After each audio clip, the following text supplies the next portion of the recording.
Hey everyone, and welcome to a quick guide on Dathea Mythic. I'm Kreemdee trialing Havoc for Noko, and I want to help you with this guide and give you some tips and tricks.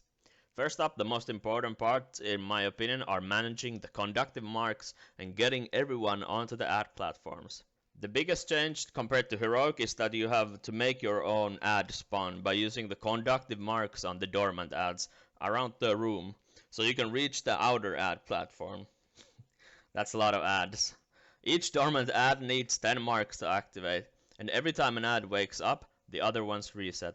There are only 5 ads you can wake up, so you have to be done with the boss shortly after the 6 ad spawns. Honestly, this DPS check is not that hard as long as most of the raid stays alive. We opted to skip the 5th ad platform even on our first kill.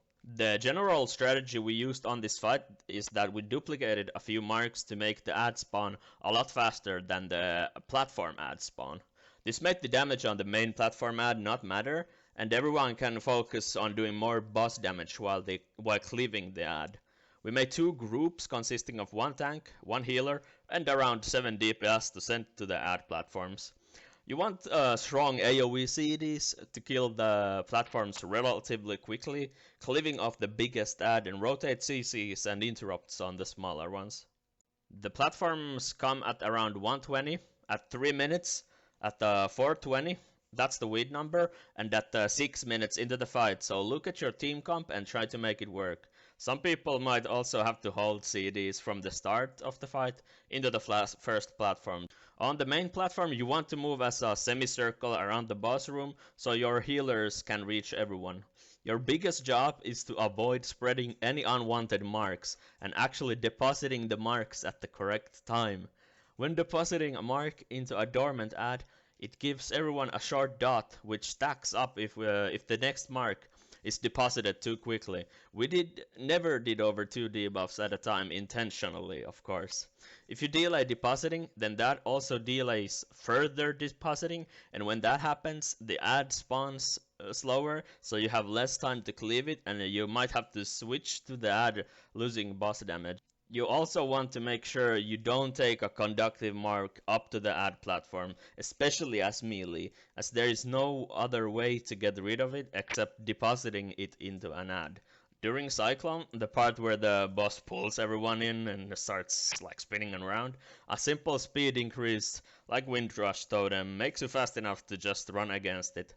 The tornadoes around the boss room also move on a timer, so just try to dodge them as best as you can. All of the ads also drop puddles on the ground, which you have to dodge as tanking might make your raid leader upset. The puddles seem to be dropped around players, so keep that in mind also.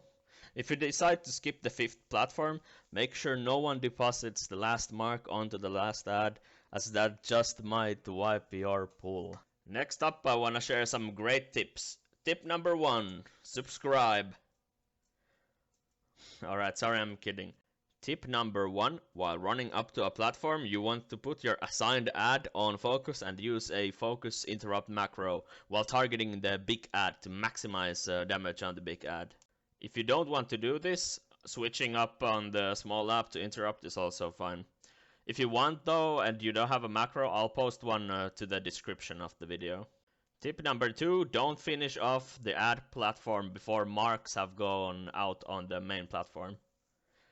Alright, Demon Hunter tip time. It's maybe even advisable to play no momentum on this boss, as spreading marks will be detrimental and there will be a lot of marks at the end of the fight. DH tip number 2, try and get a position on the 3-minute and 6-minute ad platforms, as Metamorph lines up pretty well on those ones. 5th tip, the first marks go out just a few seconds after pull, so don't hug your friends too much. In my personal experience, the tornadoes were the easiest part of the fight, but maybe that's just because I'm a DH player. Probably my last tip, after an ad blows up, you can cancel the knockup with various things. Just make sure you get back to the healers as soon as possible if you do. Alright, this is my last tip. The boss has a pretty big hitbox, and going under the boss does no harm except in the Cyclone phase. So use that space in melee. Like, comment and subscribe. Thanks for watching. Goodbye.